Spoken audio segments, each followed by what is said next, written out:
kufika tena ni kwa sababu ya ugonjwa wa corona. Kwa sababu corona ilikuwa imefunga uchumi kwa takriban miaka miwili. Hatukuwa tunaenda shambani, hatukuwa tunaenda sokoni, hatukuwa tunasafiri, biashara zote zikafungwa. Ndio unaona 2022 wakati Rais Ruto anachukua usukani, hali ya kiuchumi ilikuwa imezoroteka kabisa. Lakini katika safari ambayo tumekuwa nayo ya miaka miwili na nusu, kuna vile tumepiga hatua kidogo, lakini hatua muhimu katika kujaribu kudhibiti makali ya uchumi kwa mwananchi. Mtakumbuka siku ile Rais Ruto anachukua kiti ya urais, kilo 2 ya unga ilikuwa 250. Na kila siku kulikuwa na maandamano ya sufuria. Kweli si kweli? Na wale waliokuwa wanaandamana walikuwa wanasema punguzeni bei ya unga, iko juu 240 250. Na tukakubali ya kwamba kama kilo 2 ya unga wa ugali ambao unatumiwa katika familia nyingi sana imefika 250 240, wananchi wengi hawezi kumudu. Kupitia sera za serikali ikiwemo kupunguza bei ya fertilizer kutoka 7,000 kwa mfuko moja mpaka 2,500, kupitia sera mingi ambazo tumeweka ikiwemo kutafuta mbegu za kusaidia wakulima wawe na mbegu nzuri, kupitia bidii yenu kama wakulima, na kupitia baraka ya Mwenyezi Mungu ambaye ametupatia mvua. Kuna baraka ya Mungu, kuna bidii ya mkulima, na kuna bidii ya serikali ya kupunguza bei ya fertilizer, bei ya mbegu, na kusaidia wakulima. Hiyo mambo yote imetuwezesha tumepunguza bei ya unga kiasi kwa takribani zaidi ya shilingi 100. Sasa iko 150 140 hapo, na bado tunangangana nayo kwa sababu tungetaka iendelee kushuka hata zaidi, ifike shilingi 100 na chini ya shilingi 100. Kwa hivyo kuna mahali tumefikisha na kuna mahali bado imebakisha, kwa sababu watu wengi ni wakulima, watu wengi wanapata chakula kutoka shambani. Lazima tuendelee na vita dhidi ya njaa, vita dhidi ya bei ya unga na vyakula muhimu vipungue. Hiyo 2022 September, lita moja ya petroli, wale wanajua watakwambia ilikuwa 217 siku hiyo. Lita moja 217. Kila mwezi tumeweka pesa ya serikali ya kusaidia kupunguza bei ya petroli, ndio mwananchi wa kawaida asiumie mashinani. Imeshuka kutoka 217 mahali ilikuwa, inashuka na shilingi 3, shilingi 2, shilingi 4, shilingi 5, shilingi 2 kila mwezi. Sasa iko 174, takriban shilingi 43 cumulative reduction of the price of fuel per liter in the last 2 years, from 217 shillings a liter to 174 shillings, 43 shillings reduction. We are still struggling to make sure we reduce the cost of petrol even further.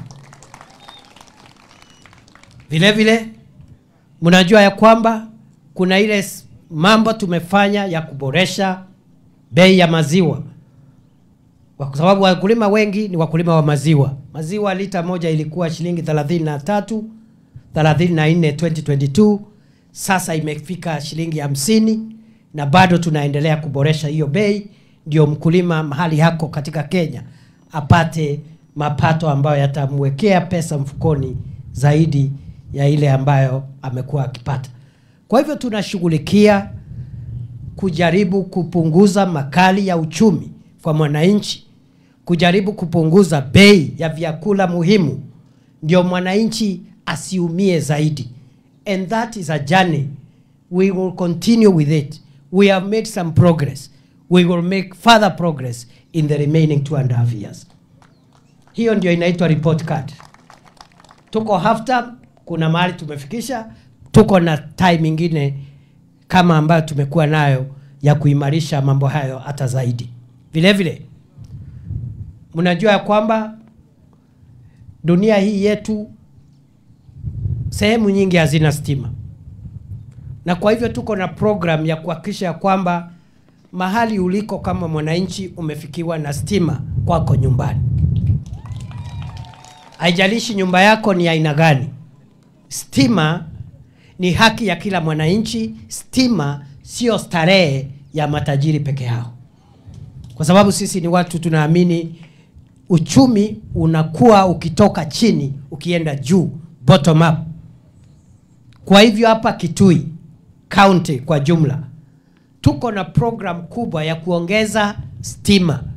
Huyu Mheshimiwa Mbai atakwambia ama labda ameshawaambia zile vijiji mpya hapa Kitui East ambavyo vinawekwa stima under last mile electricity connectivity.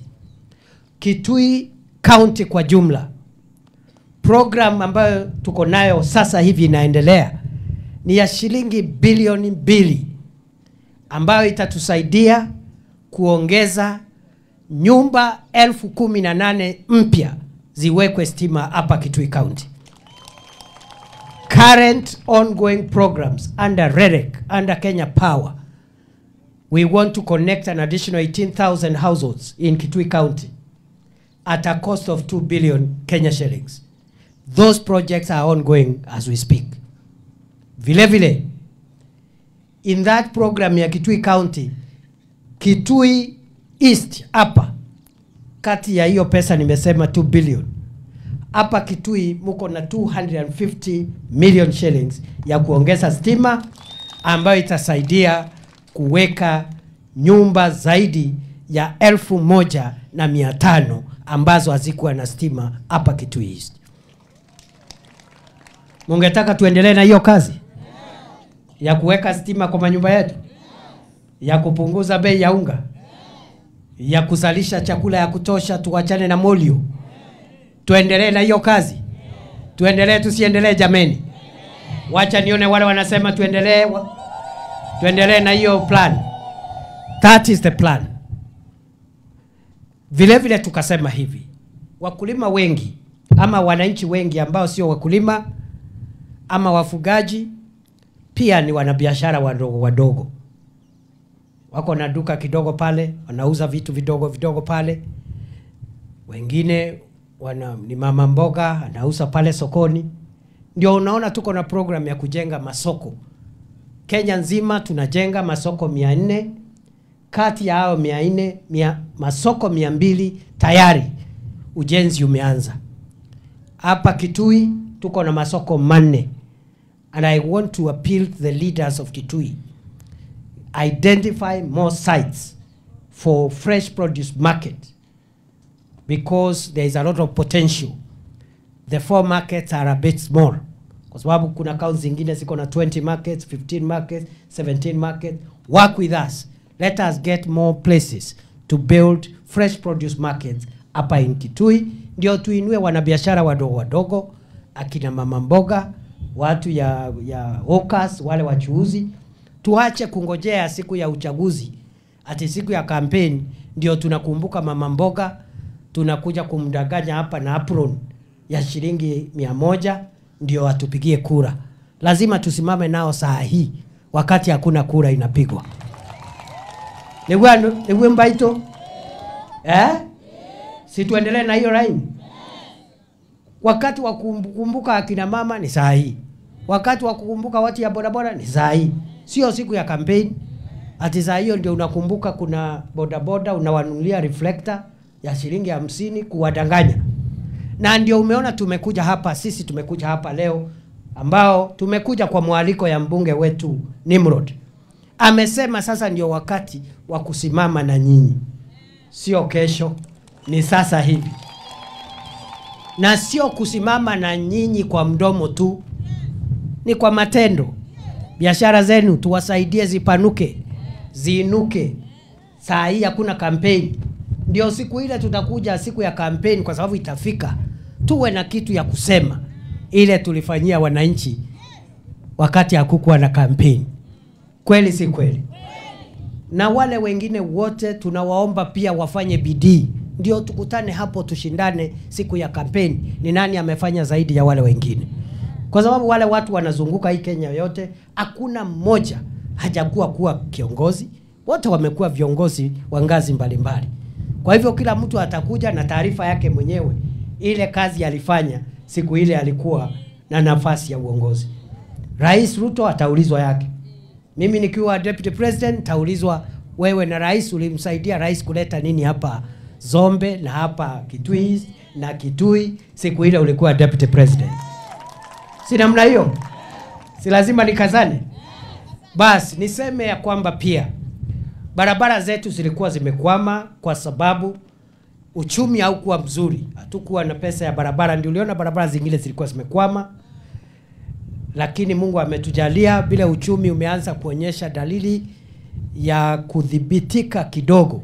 Sasa tuko na pesa ya serikali ya kutosha ya kufufua barabara zilizokwama na kujenga barabara mpya. Na mimi naelewa kwa sababu wakati tunaomba kura, mimi nilikuwa hapa Sombe tukiwa na kina Nimrod. Tukaenda pale Mutomo, sijui wapi, tukazunguka hapa.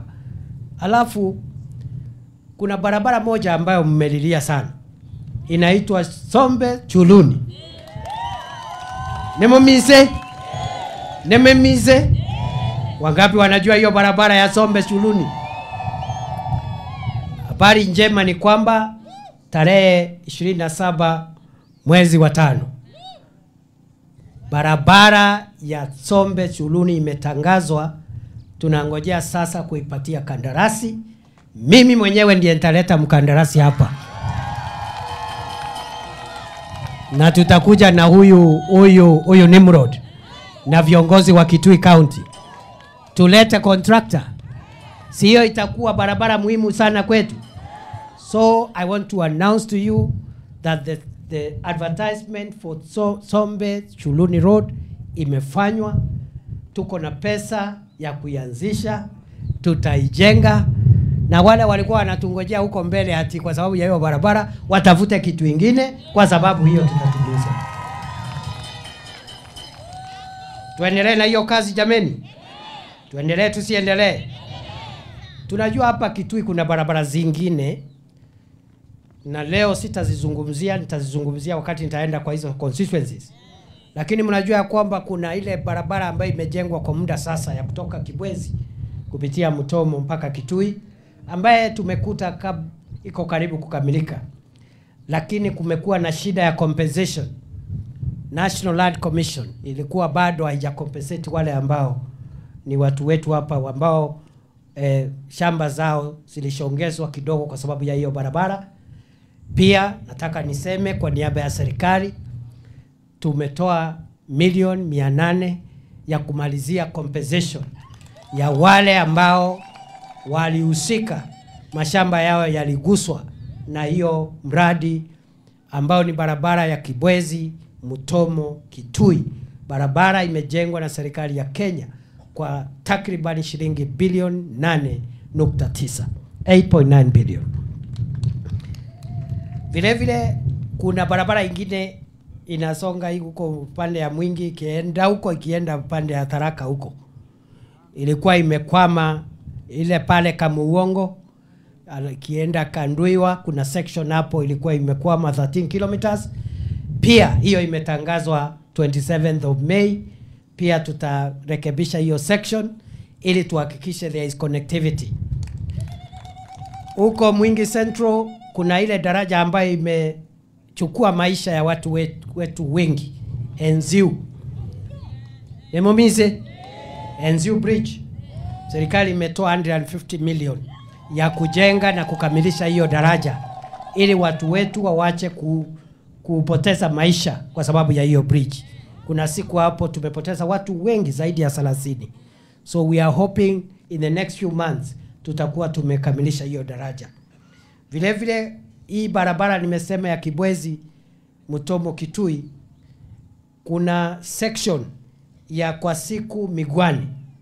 Pia hiyo tumetangaza 27th May 33 kilometers 1.5 billion ambayo itatusaidia kuongeza barabara. Na hata hapa Kitui East, mimi naomba tu mtupatie muda kwanza tuanzishe ujenzi wa Sombe Chuluni. Wakati contractor ataanza, sasa mtuletee barabara ya pili ambayo mngetaka tutengeneze hapa. Si mambo ni pole pole. Si hata safari mrefu inaanza na hatua moja. Kwa hivyo we are determined to change the face of Kenya. Na mimi nataka niwaambie, msidanganywe watu wetu wa Ukambani kuingia katika siasa ya ujinga na ya bure na ya kuongea tu kusukumana na maneno ya kelele na vita. Kwa sababu siasa ni mashindano ya uongozi, sio vita. Kwa sababu siasa kila kiongozi anakuja anauza sera. Wananchi wale wengi wakimkubalia kama vile mlikubalia Nimrod, anaendelea. Ule hajapata leo anangojea labda siku ingine Mungu atamjalia. Simple and clear, isn't it? Kwani ni vita jameni? Sio vita. Kwa hivyo mimi naomba tuheshimiane. Kuna viongozi wanatembea kila mahali wakitukana viongozi, wakitukana wananchi, wakipiganisha nchi, wakiongea mambo ya hatari na kuleta mambo ya wasiwasi baina ya wananchi. I want to assure you as the Deputy President of Kenya, God loves Kenya so much, and the government will do whatever it is to make sure our country is stable and safe today, tomorrow, and forever. Msiwe na wasiwasi. Ati kunaweza kuwa sijui na machafuko. We cannot allow. Mungu hawezi kubali kwa sababu anapenda Kenya. Na serikali pia haiwezi kubali. Ile uhuru iko ni uhuru ya watu kutafuta viti, hiyo ni sawa sawa. Moja akuje ajieleze. Kesho yake mwingine akuje ajieleze. Ule atapata ashukuru Mungu. Ule atakosa angoje. Ama namna gani watu yangu ya Kitui East? Mungetaka tukae na amani katika nchi yetu? Tupige siasa ya kuheshimiana. Ndio unaona mimi sinanga mambo mengi. Mimi tu ni mtu ya kufanya kazi ile Mungu amenipatia saa hii. Kwa sababu mambo ya kesho hakuna mtu anajua mambo ya kesho. Na hatutaki hii vurugu ya kusukuma na viongozi kuchemsha wananchi paka kunakuwa na hasira, hamaki ya bure. Na mwenye kupiganisha watu hakuna kitu ati amewafanyia ya muhimu siku ile amekuwa kiongozi. Mimi nimekuambia ile tumejaribu mpaka saa hii na ile tunaendelea nayo. Wengine pia wakuja waseme ile wamefanya. Na mimi nikiwa hapa naongea hivyo kwa sababu kama nilivyosema hapa ni nyumbani. Hakuna mtu anaweza nichokoza hapa. Mimi kuna mtu ananichokoza hapa kweli? So na tuko na heshima na wale viongozi wameongea vizuri na wale hawajaongea waongee pia vizuri na wasitukane viongozi wengine. Hii ni nyumbani, hapa ni nyumbani kwa Deputy President. Niko katika county jirani. Si ni kweli? Hata ndugu yangu Kalonzo wakati anakujanga huko Tharaka na Meru anasemanga is at home. Na ni kweli. Si ni kweli? Si huko ni kwao? Si hata mimi hapa ni kwetu. Na ile maneno imebaki pale ya kushikanisha Kitui County na Tharaka Nithi. Ile ndugu yangu mkubwa alishindwa, mimi nitamsaidia kukamilisha hiyo kazi. Ni rafiki yangu sana na mwezi sana. Kwa sababu we are one community. Ama namna gani jameni? So mimi nataka niwashukuru, nataka niwaenzi na niwaambia kwamba nawapenda. Mimi nitarudi hapa tena na tena na tena kwa sababu kazi ni mingi. Na kwa hivyo kabla sijaita viongozi wachache ambao hawakuwa wamesalimiana wasalimiane kwa njia ya ufupi sana. Wacha kwanza ni waombe ya kwamba munikubalie niwapatie salamu zenu ambazo nimetumwa nazo na rais. Siliwaambia nilitumwa na rais. Siliwaambia nilitumwa na mdosi. Na akasema nyinyi ni watu wake. Na anapanga kukuja kutembea hapa. Wakati aliniambia hivyo nikamuuliza sasa umenituma aje? Akaniambia relax, ngoja. Siwezi kukutuma hivyo tu. Siwezi kukutuma na maneno tu. So iko maneno ambayo mnaendelea nayo hapa ya kusaidia vikundi, na yeye rais na sisi zote tunaamini hii vikundi vidogo vikipata msaada, hata kama ni msaada kidogo, itainua familia nyingi. Watoto ambao hawangesoma watasoma. Ile vikundi itapanuka na tutakuwa na nchi ambayo iko na usawa. Na kwa hivyo rais amenituma na mkono yake kwa hii maneno wa support. Wacha, kwa nini unataka kuinterrupt? Si wacha niseme kwanza ni ngapi? Niseme nisiseme? Niseme. Ni kama mnajua ni 20,000 ama ni 30? Ni 1,100? 110? Ni 1,400 ama ni gani? Imefika 500? Imepita hata 500? Mnajuaje? How do you know na hamkukuwa pale wakati natuma? Imefika mpaka 600,000? Imefika 620? 615? Hata 700,000? Rais amenituma na shilingi 3,000,000.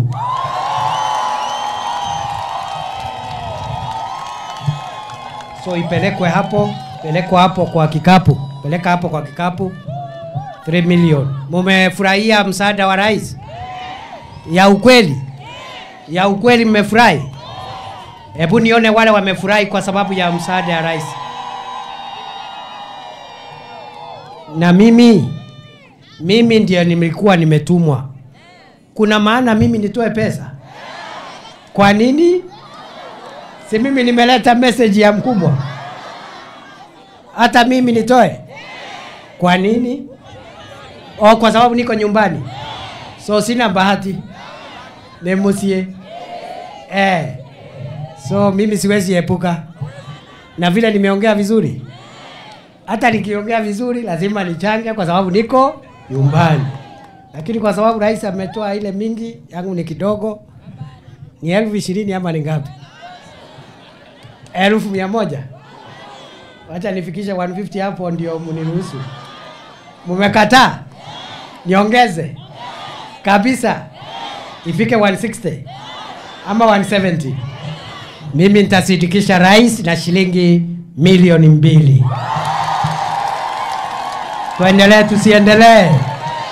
Tuendelee tusiendelee? Hii ni kazi nzuri, si kazi nzuri? Ya kusimama na wananchi ni kazi nzuri, si kazi nzuri? Mungetaka viongozi wote wasimame na nyinyi wakati hakuna campaign, wakati hakuna kura inaombwa, ndio siku ya kura tuwe tuko na nafasi nzuri ya kuongea na kujitetea. Bas, wacha sasa wale viongozi naita hapa.